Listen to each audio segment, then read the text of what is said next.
नागपूर जिल्ह्यात राज्य उत्पादन शुल्क विभागाने मोठी कारवाई करत मध्य प्रदेशातून महाराष्ट्रात अवैधरित्या आणण्यात येणाऱ्या विदेशी दारूचा साठा जप्त केला आहे।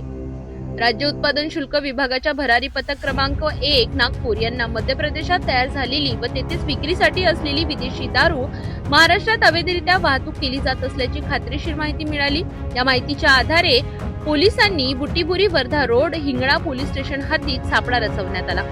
वर्धा बुटीबुरी रोडवरील प्रमोद ढाब्यासमोर आसुला गावाजवळ संशयित मारुती ब्रिझा वाहन थांबविण्यात आले। वाहनाची तपासणी केली असता त्यामध्ये मध्य प्रदेश निर्मित व महाराष्ट्रात प्रतिबंधित असलेली विदेशी दारू मोठ्या प्रमाणात आढळून आली। या प्रकरणी हरिदास नागोराव घंगारे वय 46 राहणार सिंधी रेल्वे तालुका सेलू जिल्हा वर्धा यास ताब्यात घेण्यात आले।